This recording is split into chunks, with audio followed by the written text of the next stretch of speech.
Hello everyone. आज के इस वीडियो लेक्चर में हम लोग स्टडी करेंगे about the feathers of the birds या पिजन, क्योंकि पिजन एक टिपिकल बर्ड है जिसके सारे कैरेक्टरिस्टिक्स बहुत ही आइडियल हैं। तो इसके विंग्स के बारे में या इनके फेदर्स के बारे में आज हम लोग डिस्कस करेंगे। तो इसकी बॉडी के अंदर जो फेदर्स हैं वो अलग अलग टाइप्स के पाए जाते हैं, और इस तरह के जो डिफरेंट फेदर्स का अरेंजमेंट इसकी बॉडी के ऊपर है उसको हम क्या कहते हैं, टेरोलाइसिस। कुछ बर्ड्स आपने देखी होगी जिनकी बॉडी के जो फ्लाइटलेस बर्ड्स है, जैसे कीवी है रेटिटी ग्रुप्स की, वो उड़ नहीं सकती, तो वो उनकी बॉडी के अंदर जो सारे फेदर्स है वो सेम टाइप के होते हैं।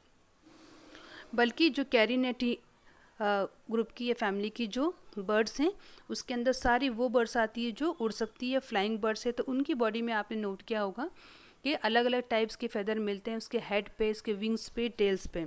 तो इस तरह से जो अरेंज फेदर्स है उसको हम क्या बोलते हैं, टेराइली। उसके अलावा जो बीच बीच में उसके खाली स्पेस होता है फेदर्स के बीच में जिसमें कोई भी फेदर नहीं होता, उसको हम क्या कहते हैं, एप्टेरिया। अब ये जो अरेंजमेंट हम देख रहे हैं जिसको टेरोलाइसिस कहते हैं, उसके आधार पर कितने टाइप्स के फेदर्स पिजन की बॉडी में मिलते हैं या कहाँ कहाँ पर पाए जाते हैं, अरेंजमेंट डिस्ट्रीब्यूशन क्या है, तो उसके आधार से सबसे पहला है सिफेलिक, फिर है cervical, humeral, spinal, ventral, alar, caudal, lumbar और फीमोरल एंड क्रूरल। तो ये सारा अरेंजमेंट है पिजन की बॉडी के ऊपर जिसको हम क्या कहते हैं, टेरोलाइसिस। तो इसका जो डायग्राम आप यहाँ देख सकते हैं कि किस तरह से ये सारा अरेंजमेंट फेदर का टेराइला हमको दिख रहा है। तो सबसे ऊपर आप इसमें इमेज में देख रहे हैं, ये सिफेलिक है सर के ऊपर वाला, सर्वाइकल गले वाला, स्पाइनल ये स्पाइन के एरिया वाला, देन यहाँ देखेंगे आप जो वेंट्रल साइड में है, फीमोरल, क्रूरल, कॉडल, तो ये सारे इसकी बॉडी पे फेदर्स के अरेंजमेंट हैं। दूसरी इम्पोर्टेंट बात, जो फेदर है वो एक बहुत ही एक्सक्लूसिव कैरेक्टरिस्टिक्स है बर्ड्स का। बाकी किसी भी एनिमल किंगडम में या फाइलम में या ग्रुप के अंदर बर्ड्स की तरह से विंग्स या पंख नहीं पाए जाते हैं, इसलिए हम बर्ड्स को कहते हैं नेचर्स मास्टरपीस। और ये जो पंख होते हैं वो कैसे होते हैं, हल्के होते हैं, इलास्टिक टाइप होते हैं, वाटर प्रूफ होते हैं। आपने देखा होगा चिड़िया या कबूतर अगर भीग भी जाए तो थोड़े टाइम में अपने आप वो ड्राई हो जाती है, सूख जाती है। और इन फेदर्स के अंदर अलग अलग प्रकार के कलर्स पाए जाते हैं, और ये कलर किस वजह से होता है, मेलानिन पिगमेंट्स की वजह से। तो मेलानिन के ही अलग अलग शेड्स हैं जिसकी वजह अलग अलग कलर्स मिलते हैं। उसके अलावा इरिडिसेंस की वजह से भी इनके कलर के अंदर वेरिएशन पाया जाता है। नाउ अब हम देखेंगे structure of A typical feather in pigeon. तो जो सबसे कॉमन या टिपिकल फेदर है, पंख है, उसका स्ट्रक्चर, संरचना कैसी है वो हम सबसे पहले समझेंगे।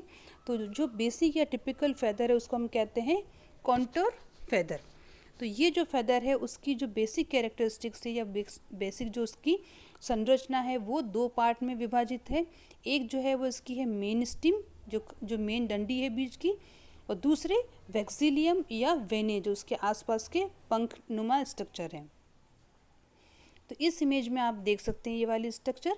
तो इसमें आप देख रहे हैं कि जो इसकी पूरी बीच की जो डंडी है उसको हम क्या कह रहे हैं, वेने, और उसके साइड्स में जो इसके पंख से आपको नज़र आ रहे हैं ये वाले साइड में, ये तो वेने हो गए, और जो बीच का है वो क्या है, रैचिस और शाफ्ट, या नीचे वाला क्या है इसका, क्विल या कैलामस जिसको कहते हैं। तो सबसे पहले हम देखेंगे कैलामस और क्विल, यानी कि जो उसकी बीच की डंडी है। तो वो कैलामस जो पार्ट है वो है इसके फेदर के नीचे के साइड में, आप ये देख रहे हैं नीचे का साइड का पार्ट है, इसको हम क्या कह रहे हैं, क्विल या कैलामस। तो ये किस टाइप का है, तो इसमें आप डिफरेंट स्ट्रक्चर आप देख रहे हैं यहाँ पे, inferior umbilicus, dry dermal papilla, superior umbilicus और हाइपोरेचिस या आफ्टर शाफ्ट, ये चार चीज़ें आपको दिख रही है। तो ये किस काम आती है, आइए देखते हैं। तो कैलामस जो है वो उसका संरचना कैसी है, वो खोखला होता है अंदर से और ट्यूब जैसा होता है, और उसकी कलर कैसा होता है, सेमी ट्रांसपेरेंट। और उसका जो बेस होता है बिल्कुल नीचे से वो क्या होता है, एक पिटनुमा स्ट्रक्चर होता है, उसमें छिद्र जो कि स्किन के अंदर फॉलिकल के रूप में धसा हुआ रहता है।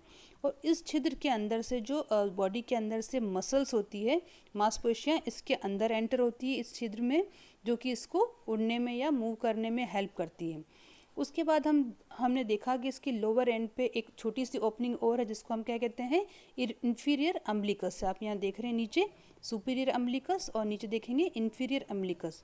तो अब इस इंफीरियर अम्बिलिकस का क्या रोल है, इसके अंदर एक्चुअली डर्मिस के अंदर से कुछ पापिले कॉनिकल टाइप जो स्किन है या जो भी कह सकते हैं इसके अंदर पास होती है ट्यूब लाइक स्ट्रक्चर, जिसके अंदर से बॉडी की जो न्यूट्रिएंट्स हैं, पिगमेंट्स हैं, वो सारी क्या होती है, फेदर को अंदर पहुंचाई जाती है।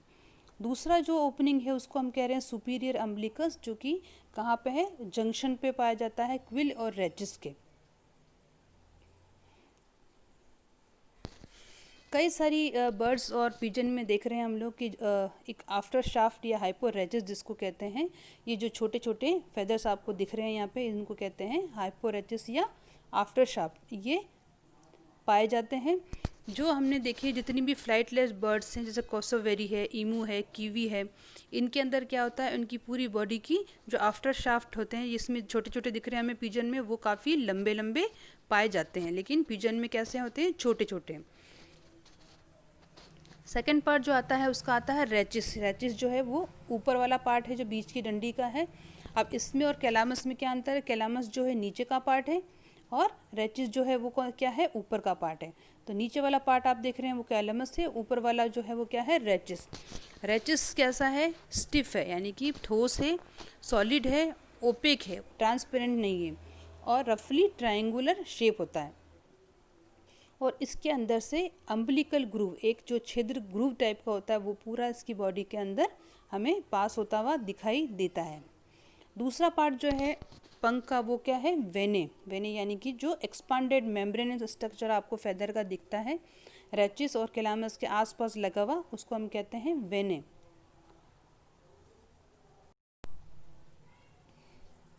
अब वेने की जो स्ट्रक्चर अगर हम देखें यहाँ पे इसको समझने के लिए, तो आप यहाँ देख रहे हैं कि इसके अंदर जो बीच का जो इसका जो तना है, हम स्टेम जो कहते हैं, उसको हमने क्या कहा, रेचिस।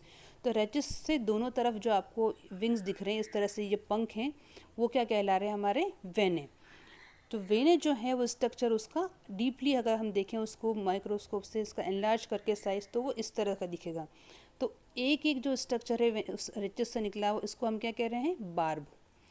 ये क्या कहला रहा है, बार्ब। ठीक है। अब एक बार्ब नीचे है और एक बार्ब ऊपर है, और ख़ास बात ये है कि इन दोनों बार्ब के अंदर से फर्दर और छोटे छोटे क्या निकलते हैं, स्ट्रक्चर, बार्ब्यूल। तो जो नीचे के साइड निकल रहे हैं उसको हम क्या कहते हैं, प्रॉक्सिमल बार्ब्यूल, और उसी से ऊपर की साइड जो निकल रहे हैं इस तरह के छोटे छोटे, उसको हम क्या कह रहे हैं, डिस्टल बार्ब्यूल।